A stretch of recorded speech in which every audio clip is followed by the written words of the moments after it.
hundreds auditioned. But only 5 finalists remain.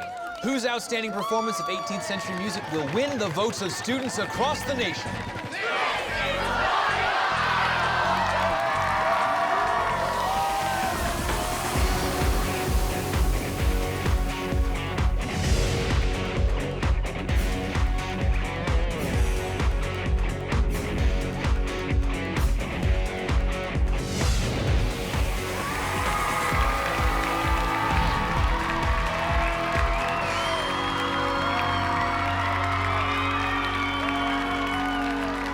On behalf of the Colonial Williamsburg Foundation, welcome to the East Theater, where our 5 finalists from the 18th century are ready to perform. I'm Dan Cross. Are you all excited?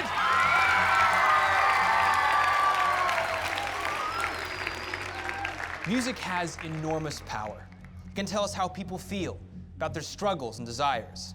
It can also tell us a great deal about their history and culture. So, let's get started. From the Cherokee people of North Carolina, please welcome Bo Taylor.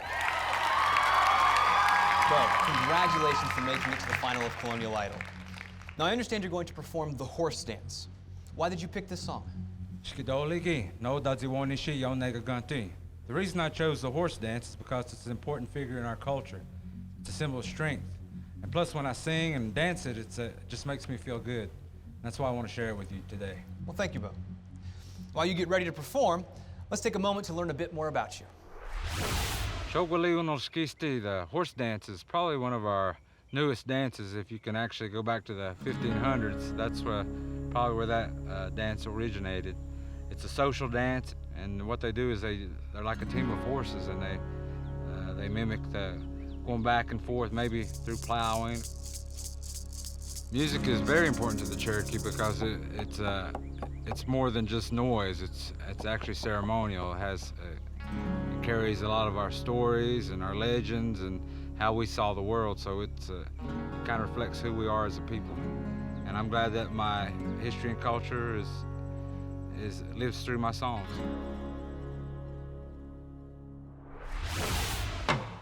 Oh yeah, oh yeah, oh yeah, hey ah, oh yeah, hey ah, oh yeah, hey ah, oh yeah, oh yeah, oh yeah, oh yeah, hey ah, oh yeah, hey ah, oh yeah, hey ah, oh yeah, egwa, hey ga nego say hey na yo, hey away, hey away, hey ga nego say hey na yo, hey away, hey away, hey ga nego say hey na yo, hey away, hey away, shogwele osta take a no ne, hey away, hey away, hi away gana, hi away gana, hi away gana.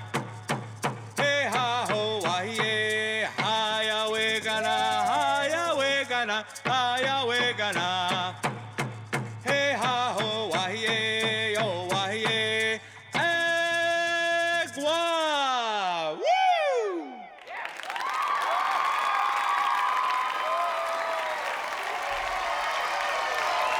Ladies and gentlemen, give it up for Bo Taylor!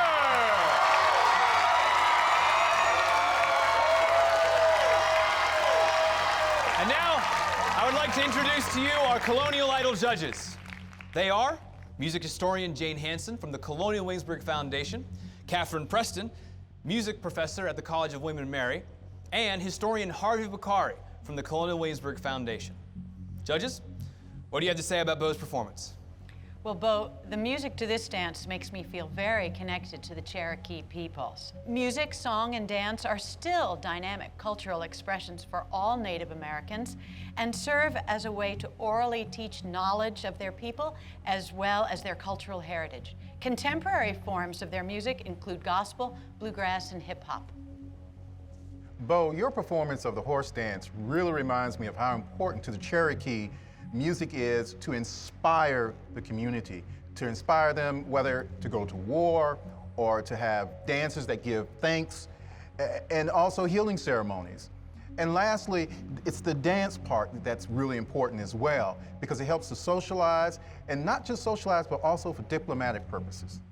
The Cherokees' dances tend to fall into two categories, social dances as well as religious ceremonies. And that today, most of the dances are of the social nature. The Cherokee use a lot of traditional dances that have been passed down from ancient times, but also dance a lot of styles of dance that have been influenced by other tribes. Bo, the judges have had their say. Now it's up to the viewers to decide. Good luck to you.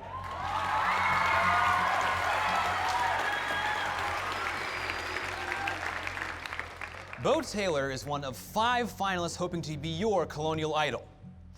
Many performers tried to impress our judges during the audition process with everything from mouth harps to musical notes never heard before. My name is Erasmus Tuttle. Yankee-doodle, keep it up! Yankee-doodle, daddy! Mind the music and the steps! That'll be just fine, thank you. Providence provides for me, and I am quite content. And a That'll begging be fine, thank you. I have another. Hey ho, No, that's rattling great. Thank you. Next. Thank you. My name is Thomas Jefferson.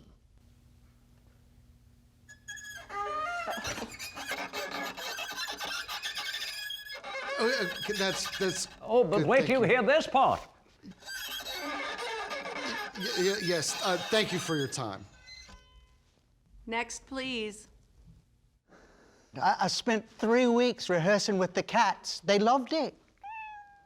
I don't care a fig for winning. I'm just happy to be out of the kitchens today. Oh, what a pity that I could not convince them that I am readily a bowsmith as I am a wordsmith. My ears still hurt from that. Thankfully, we're ready to move on to our next finalist. Now, she comes from the gentry, or wealthy class of Philadelphia, Pennsylvania. Please give a big welcome to Miss Carina Sturdy.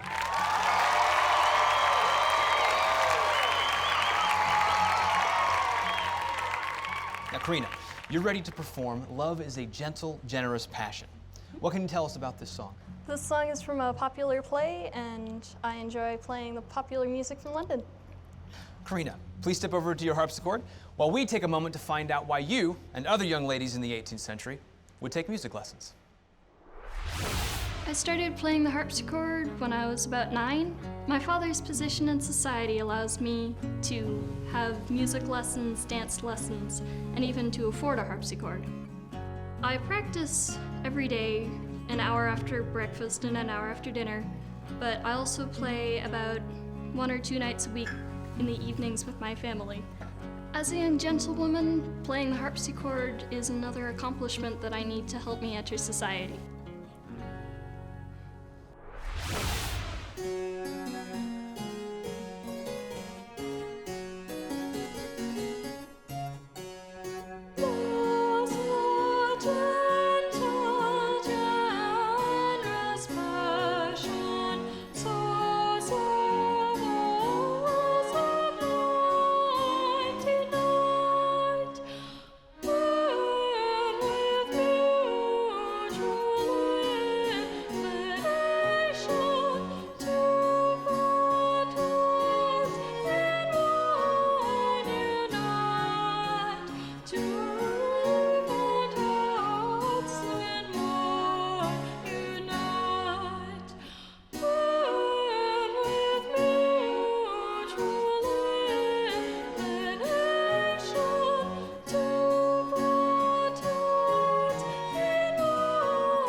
Come on over, Miss Sturdy.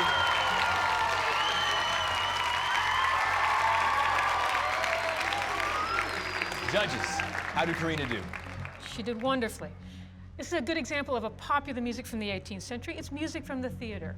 Many plays of the 18th century had songs, much like musicals today, and many composers, in order to make some more money, would publish the songs either in collections or as sheet music. Printing offices frequently would publish this music, and young women like Carina would buy the music and put it on their harpsichords to play. Now, Carina, she's very fashionable. I mean, from the 16th to the 18th century, that harpsichord was only affordable by the most wealthiest planters and merchants in Europe and in the colonies. And not only did they have to buy the instrument, they also had to pay a professional instructor to provide the lessons for these young girls. Music and dance were such important social skills for young people. Girls, however, almost never learned to play the violin or the flute. Those popular instruments were for boys only, because they both interfered with the loveliness of a lady's face. Congratulations, Carina, and good luck to you. If you enjoyed Miss Carina Sturdy's performance, go ahead and cast your votes. 3 more finalists are still waiting to take the stage. Before the end of the show, you will hear 18th century tunes used in military communications, patriotic songs, and much more. We will soon announce who will be your Colonial Idol.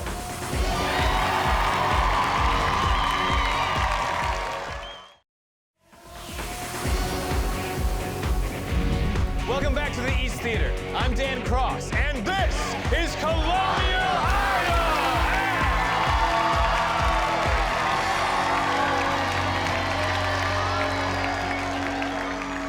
Today, it's easy to take music for granted. After all, nowadays, music is everywhere. We listen to recordings on the radio, TV, even on our phones. Music was also commonplace in colonial America. But one big difference between now and then is that in the 18th century, music was always live.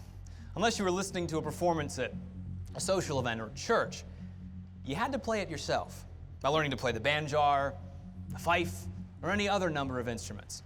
And you had to know both the words and the music. There's a big difference between knowing a song and being able to give an excellent performance. Just listen to a few of the people who auditioned for Colonial Idol. You'll see what I mean. Good morning, good morning, good morning, cried he. And where are you going, my pretty lady? I'm going out walking by the banks of the sea. Okay, thank you. We've heard enough. When I sang at the Raleigh Tavern, they only threw 1 egg at me.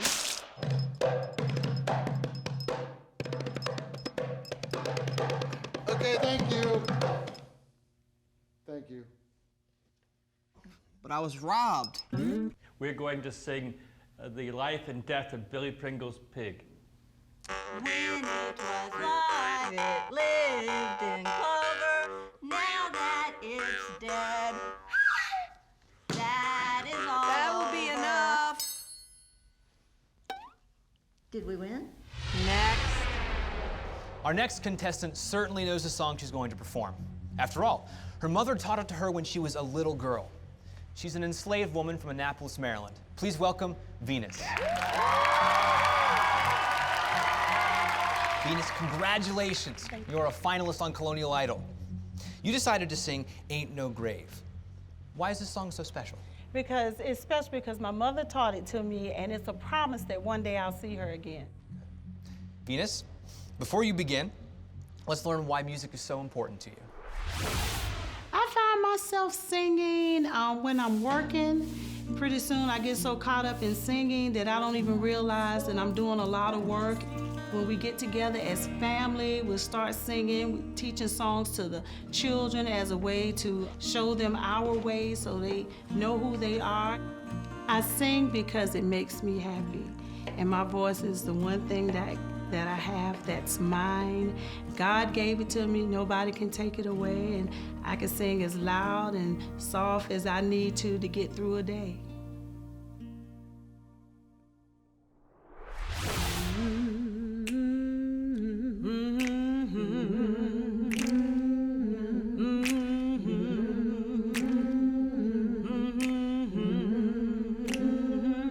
Ain't no grave can hold my body down my body down. Said ain't no grave can hold my body down. 'Cause when that final trumpet sound, oh, I'll be getting up and walking around. Ain't no grave can hold my body down, my body down. Ain't no grave can hold my body down.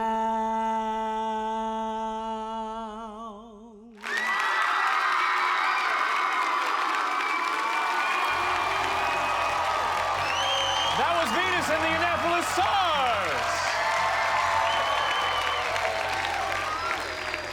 Judges, what did you think about that performance? And could you please explain some of the ways enslaved people in colonial America used music? Certainly, Saturday gatherings were places where slaves could use songs, stories, and dance to help release their angers and fears. Songs about freedom could be disguised in Old Testament stories like Moses leading the Israelites to the Promised Land. And dance could be used to mock their master and mistress. Rhythmic songs also regulated the labor of the slave gang. African and African American music not only included singing, what sometimes had a nasal tone from the African culture, but it also included instruments like fiddles and wind instruments like flutes. But Africans also introduced instruments to the Americas. One of the most famous would be the banjar, which is the ancestor to the banjo, to carry out the rhythm that was missing from the drum. The first thing I heard in this performance was the rhythm, the snapping of the fingers. In the 18th century, European music was very square rhythmically. African music was very interesting and rhythmic. And American music, what we think of today as American music, is a combination of the two. We hear this very much in 20th century and 21st century popular music, blues, jazz, rock and roll, hip hop, and so forth. Venus, you heard the judges' comments. Now we wait for the votes to come in. Thank you.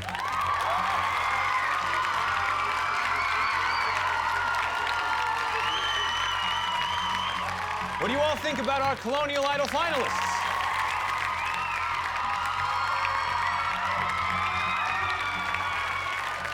We've heard some songs were used to teach, how other songs were used to entertain. Music in the 18th century was also used to influence public opinion, just as certain songs do today. As you'll see with our next finalists, music had an important role in 18th century American politics. Make some noise for the Liberty Trio.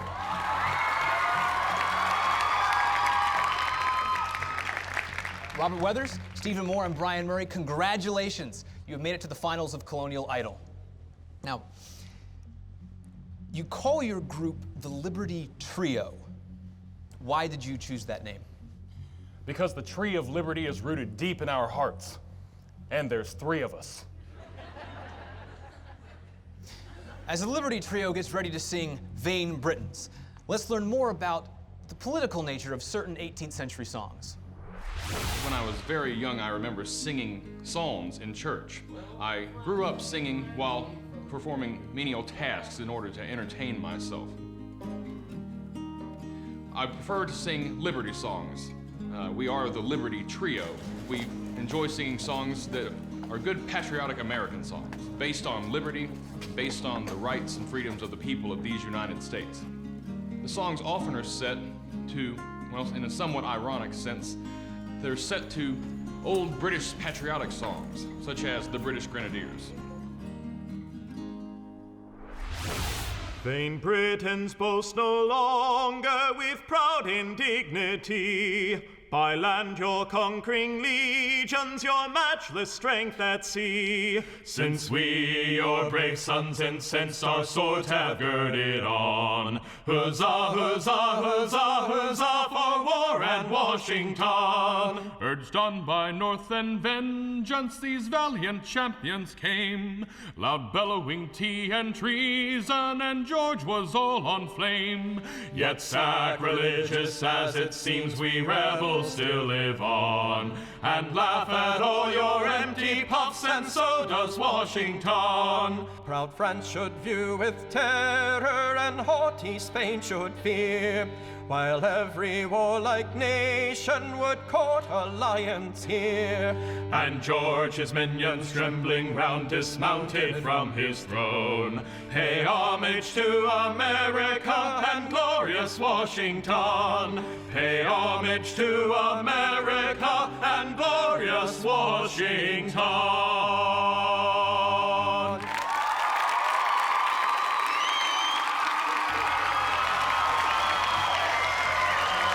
Let's have a big round of applause for the Liberty Trio! All right, judges, what do you think? Well, these powerful words were printed for the first time in a February 1776 Virginia Gazette. Liberty songs were printed in many colonial newspapers and reflected political views for or against the Revolution, and were often set to popular British tunes like the British Grenadiers. This tune, the British Grenadiers, is another example of popular music, but it's in the oral tradition rather than published in sheet music form. Because everybody knew the tunes, people frequently made up new words to them. In the Revolution, the words were used as political propaganda. Now, although the tunes were not published as sheet music, the words were on song sheets or broadsides that were pasted to tavern walls. Americans loved music and dance in the 18th century. And one place that they could hear the music was going to be in the taverns, because people from different walks of life, from the wealthy to merchants, and even slaves and indentured servants worked in the taverns, and they were all exposed to this music. So I think the songs that you're singing was very informative as well as entertaining. If you're a fan of the Liberty Trio or any of our finalists, it is time to cast your vote. Who will be the Colonial Idol? We'll be back to the East Theater in just a few minutes.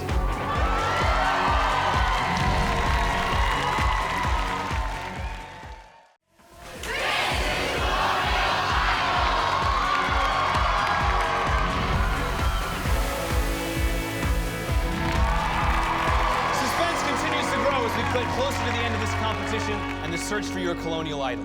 I'm Dan Cross. Our next performers are with the Continental Army in Morristown, New Jersey. They are Joel Owen, Jordan Barton, Chris Hoshella, and Austin Pierce. They are the Corps of Four! Congratulations for being finalists on Colonial Idol. And the four of you are fifers and drummers. You decided to play Yankee Doodle and Greenwood's Jig. Now, most people know Yankee Doodle, but can you tell us who Greenwood was and why he had a jig? John Greenwood was a patriot from Massachusetts. He was a fifer and the personal dentist to George Washington. Well, that explains it. While the Corps of Four gets ready for their performance, let's hear about these young men and their duties. Time for assembly.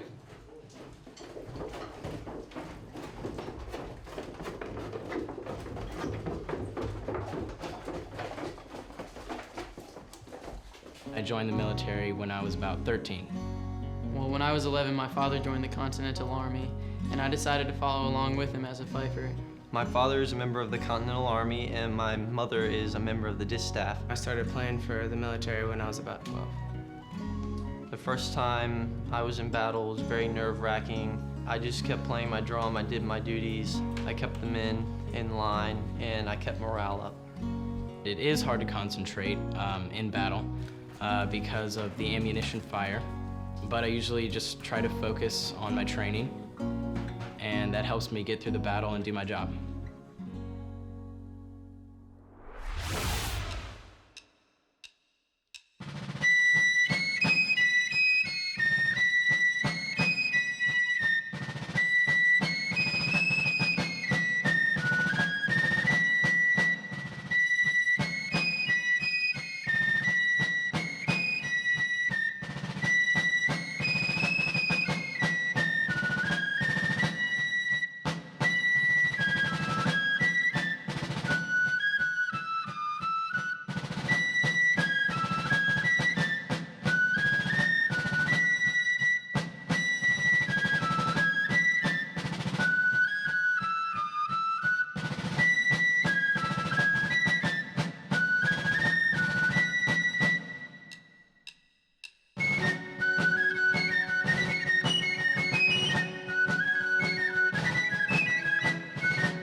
Let's hear it for the Choral of Four! Judges, how important were fifers and drummers to armies in the 18th century? Dan, are you kidding me? These guys out on the battlefield, with all the cannons and the musket balls producing all the smoke on the battlefield, you're gonna need the sound of the fife and the drum to cut through all of the noise and all the smoke to give the commands of the officers to retreat, to flank, or even to advance. Yankee Doodle originally had words written by the British, making fun of the Americans during the French and Indian War. A doodle, for instance, is a foolish person. But the tune was popular, though, and during the Revolution, the Americans changed the lyrics, turned it around to mock the British, and it became the most popular patriotic song. In addition to serving as communicators in battle, the fifes and drums, of course, also had functions in the camp. For example, the second tune you folks played was Greenwood's Jig, which is obviously a dance, and dance was such a popular, important style of entertainment. And fifes and drums also convey important information about camp routines. For example, when to get up, when to eat dinner, when to come back to camp, and when to turn lights out. Judges, thank you for your comments. Now it's up to our viewers. There's still time to vote for the Choral of Four or any of our other finalists. Their music represents just a few of the cultures found in 18th century America. The instruments, rhythms, and styles of music from that period have blended and transformed over time to help create the many types of music we enjoy today. Who will be the Colonial Idol?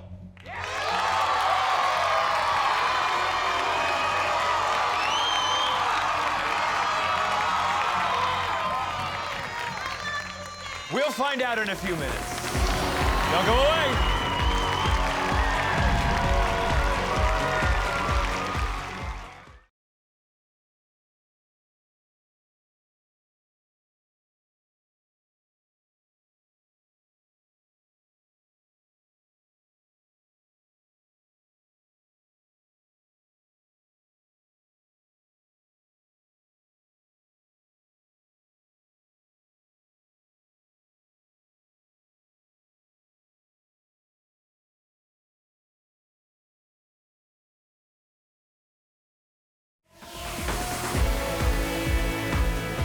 Moment we've all been waiting for. Our 5 finalists are here on stage. In just a moment, one of them will be your Colonial Idol. But no matter who wins, each of them has given us a wonderful performance showcasing music from the 18th century. And now, please step forward. Bo Taylor, you are our Colonial Idol!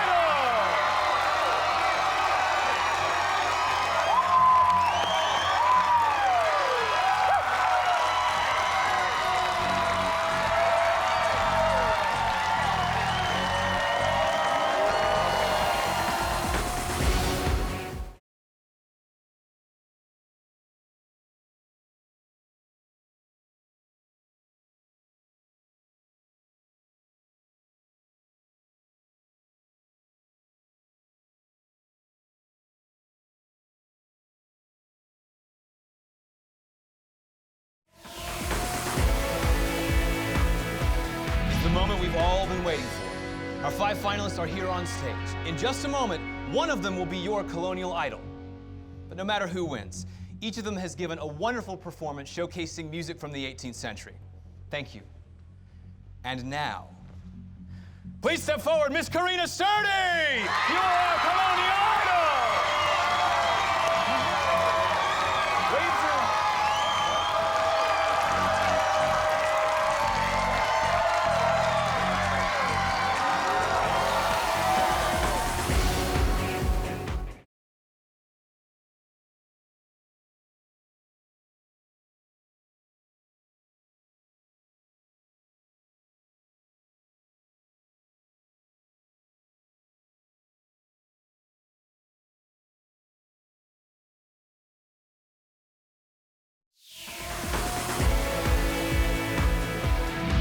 It's the moment we've all been waiting for.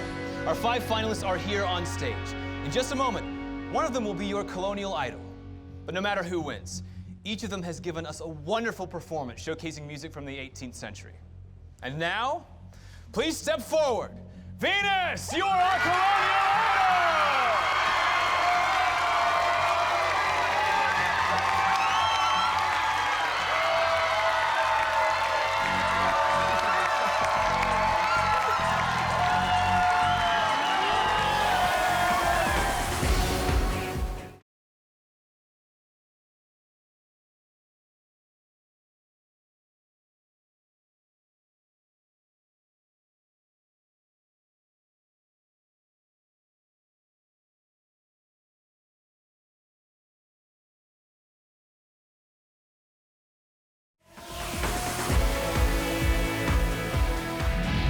moment we've all been waiting for. Our 5 finalists are here on stage. In just a moment, one of them will be your Colonial Idol. But no matter who wins, each one of them has given us a wonderful performance showcasing music from the 18th century. And now, please step forward, the Liberty Trio! You are our Colonial Idol!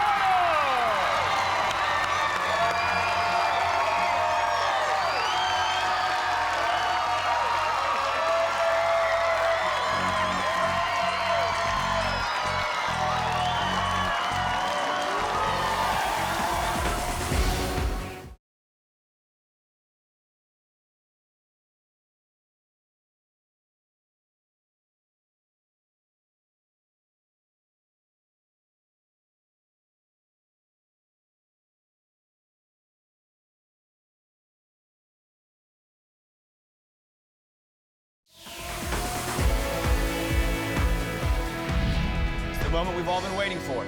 Our 5 finalists are here on stage. In just a moment, one of them will be your Colonial Idol.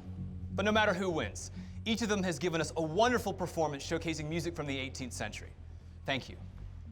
And now, please step forward. The Corps of 4, you are our Colonial